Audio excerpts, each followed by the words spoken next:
Hay casas de hace 200 años que siguen en pie, firmes, sin una grieta estructural, sin que nadie las haya reforzado, solo paradas ahí, aguantando el tiempo como si el tiempo no fuera con ellas. Y hay edificios de hace 30 años que ya están siendo demolidos porque no dan más. Eso no es una paradoja, es el resultado de una decisión que se tomó en algún momento del siglo XX y que cambió para siempre la manera en que se construye. Y cuando lleguemos a la mitad de este video, vas a entender exactamente quién tomó esa decisión, por qué la tomó y qué perdimos todos cuando se impuso. Empecemos por entender qué hacía que las casas de antes fueran lo que eran. Lo primero es el grosor de los muros. Las casas coloniales, las casas de principios del siglo XX, las construcciones tradicionales de cualquier región de Latinoamérica o del Mediterráneo tenían muros de entre 40 y 80 centímetros de espesor, a veces más. No porque los constructores no supieran hacer muros más delgados, sino porque sabían exactamente lo que hacía un muro grueso. Un muro grueso no es solo una barrera física, es un regulador de temperatura pasivo. La piedra, el adobe y el ladrillo macizo absorben el calor durante las horas de sol y lo liberan lentamente durante la noche. Eso mantiene el interior fresco durante el día y templado durante la noche sin ningún tipo de sistema mecánico. Era climatización incorporada en la masa del edificio. Hoy los muros de la mayoría de las construcciones residenciales tienen entre 10 y 15 centímetros. Son tabiques, paredes que separan espacios pero que no hacen nada más. No regulan la temperatura, no aíslan el sonido de manera eficaz, no acumulan masa térmica. Y la consecuencia directa es que necesitas aire acondicionado en verano y calefacción en invierno para vivir en ellos. Lo segundo es el tipo de materiales. Las casas de los abuelos se construían con lo que había en el entorno inmediato. Piedra local, madera local, barro local. Eso no era una limitación, era una ventaja enorme que nadie nombraba como tal. Los materiales locales están adaptados al clima local. La piedra volcánica de ciertas regiones de México tiene propiedades térmicas específicas que la hacen ideal para los climas en que se encuentra. El adobe del altiplano andino regula la humedad interior de una manera que ningún material sintético ha podido igualar completamente.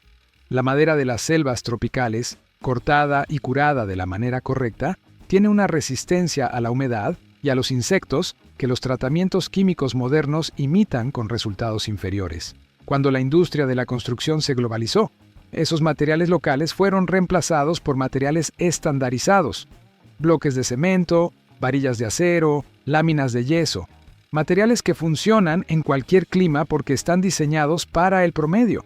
Y los materiales diseñados para el promedio no son los mejores en ningún lugar concreto. Lo tercero es la cimentación.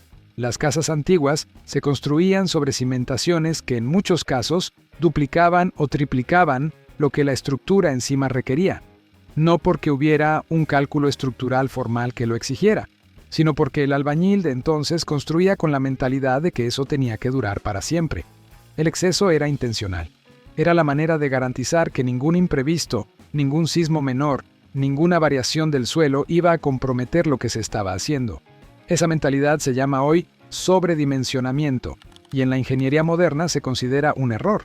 Construir más de lo que el cálculo mínimo exige es dinero desperdiciado. Es material que no era necesario. Es una ineficiencia en el proceso productivo. Y tienen razón desde el punto de vista del margen económico, pero están equivocados desde el punto de vista de lo que dura una construcción en el tiempo real. Lo cuarto son las técnicas de unión.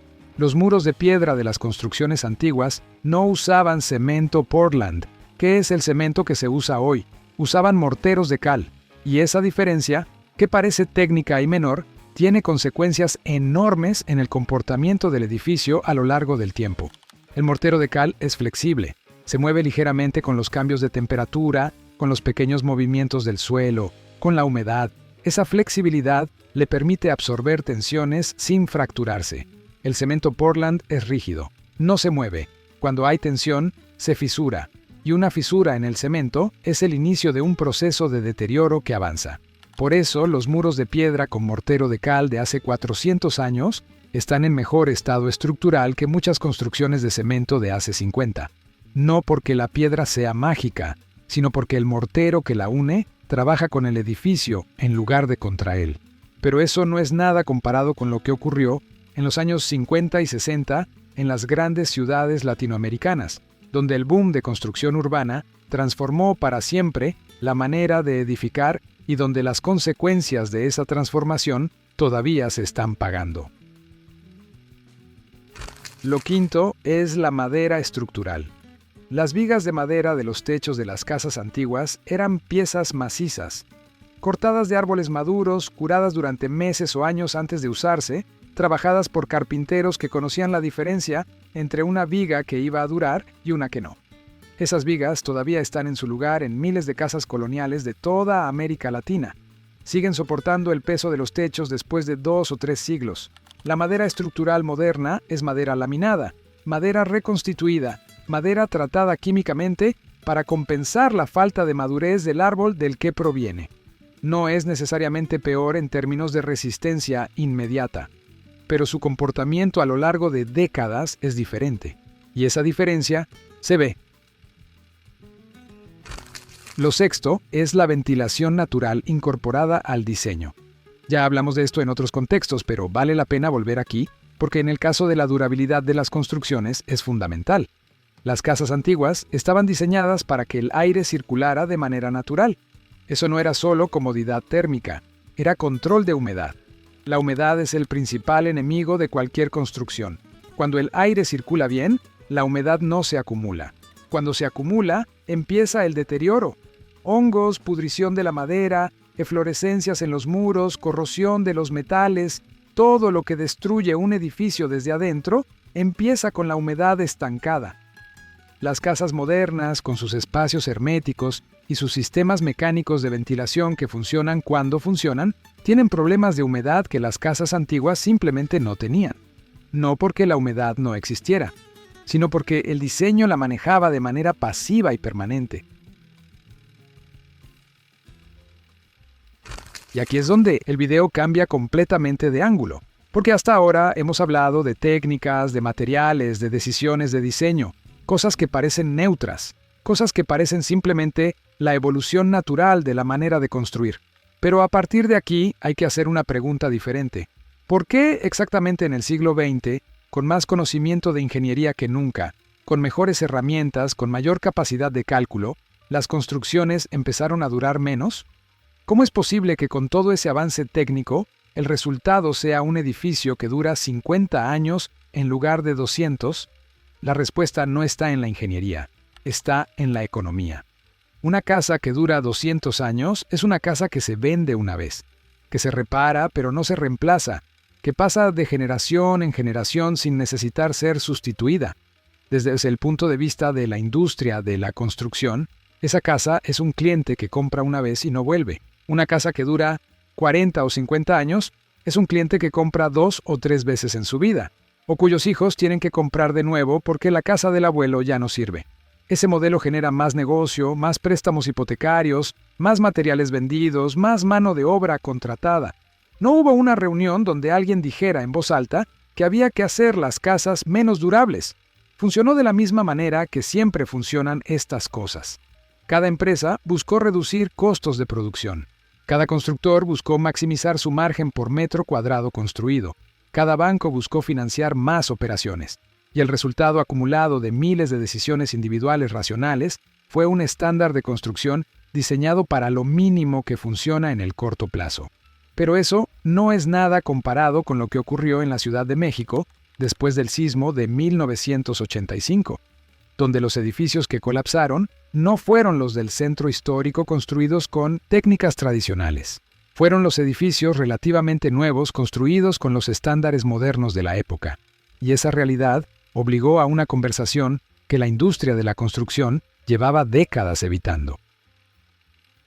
Lo séptimo es algo que pocas personas conectan con la durabilidad de los edificios, pero que tiene una relación directa: la escala de las construcciones. Las casas antiguas eran construcciones de 1 o 2 plantas en la mayoría de los casos.